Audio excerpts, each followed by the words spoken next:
Yo and welcome back to another video. আজকের ভিডিওতে আমরা যেটা শিখতে চলেছি সেটা হচ্ছে types of swords in film making. কত রকমের শর্টস হয়, কত রকমের অ্যাঙ্গেল হয়, আজকে আমরা এগুলো সব জানবো, প্র্যাকটিক্যাল করে দেখবো, তো আরও ইজি হবে জানতে। ওকে, লেটস ডু ইট।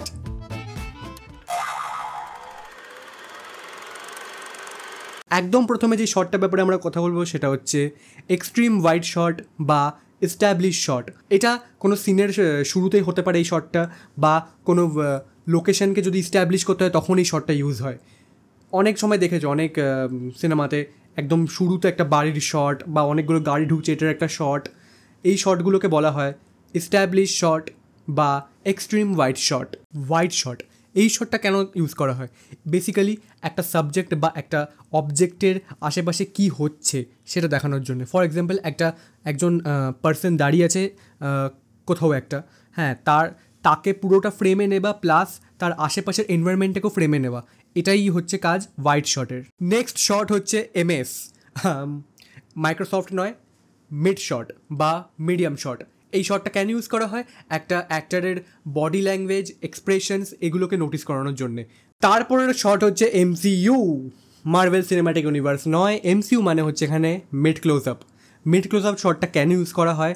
মেনলি ক্যারেক্টারের এক্সপ্রেশনের জন্য আর হালকা বডি ল্যাঙ্গুয়েজের জন্যে। এই শটটা অনেকবার দেখেছো, আমি যেই শটটায় আছি সেটা হচ্ছে মিড ক্লোজ আপ। ওকে, আর বেসিক্যালি অনেক ইউটিউব ভিডিওজে এই শটটা ইউজ করা হয়। এমসিইউ, পডকাস্ট, ইভেন টিভি ইন্টারভিউজেও এই শটটা ইউজ করা হয়। ওকে, এরপর হচ্ছে সিইউ, ক্যালকাটা ইউনিভার্সিটি নয়, ক্লোজ আপ। ক্লোজ আপে কী হয়? বেসিক্যালি ক্যারেক্টারের ফেসটা শুধু ক্যাপচার করা হয়। এটা দিয়ে কি হয়? ক্যারেক্টারের ইমোশনস, ক্যারেক্টারের রিয়াকশানস, কোনো স্পেসিফিক কোনো মোমেন্টকে ক্যাপচার করা হয় ক্লোজ আপ দিয়ে বা সিইউ দিয়ে। এক্সট্রিম ক্লোজ আপ, এটা কোন কাজে লাগে? এক্সট্রিম ক্লোজ আপ লাগে হচ্ছে ছোটো ছোটো ডিটেলসের ওপর ফোকাস করতে, যেমন চোখ, নাক, ঠোঁট, কান, এগুলোর ওপর।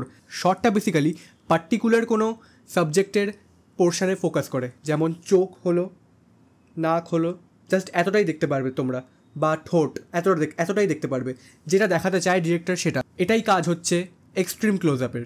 তারপরে হচ্ছে over the shoulder shot, OTS. Over the shoulder shot কেন ইউজ হয়?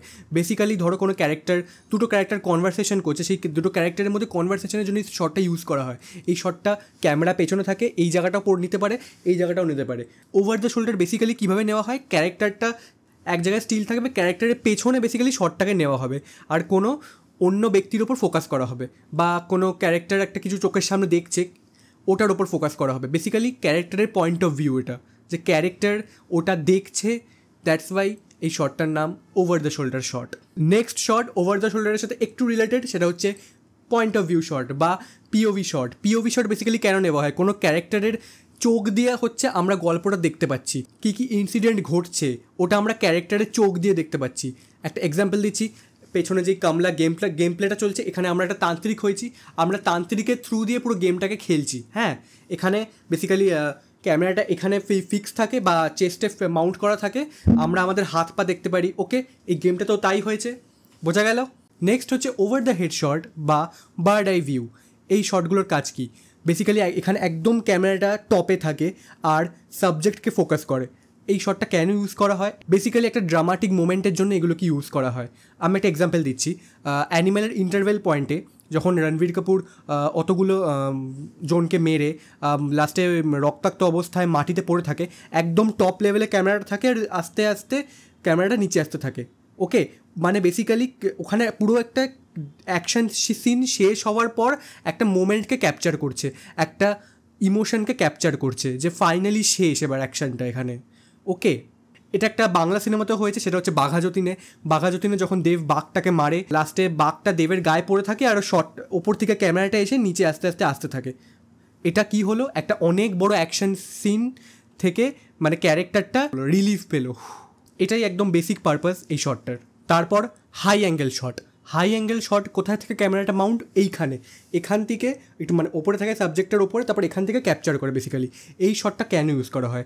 ক্যারেক্টারটাকে উইক দেখানোর জন্যে, মানে ক্যারেক্টারের ওপরের জোনকে বড় দেখানোর জন্য আর মেন ক্যারেক্টারটাকে উইক দেখানোর জন্য বা অন্য কোনো ক্যারেক্টারকে উইক দেখানোর জন্য। এবার এটার সাথে রিলেটেড শট হচ্ছে লো অ্যাঙ্গেল শট, মানে যেখানে ক্যামেরাটা নিচে থাকে, নিচ থেকে যখন ক্যামেরাটা ওপরে দেখছে, এটা একটা কি ক্যারেক্টারটাকে সুপিরিয়ার দেখানোর জন্য ক্যামেরাটা ওখানে রাখানো হয়, মানে ক্যামেরাটাকে নিচে দেখতে হচ্ছে, তার কারণ ক্যারেক্টারটা এতটাই বড় in terms of power, in terms of everything, বা বড়ও হতে পারে, লার্জ ক্যারেক্টারও হতে পারে, আরও অনেক শর্টস আছে।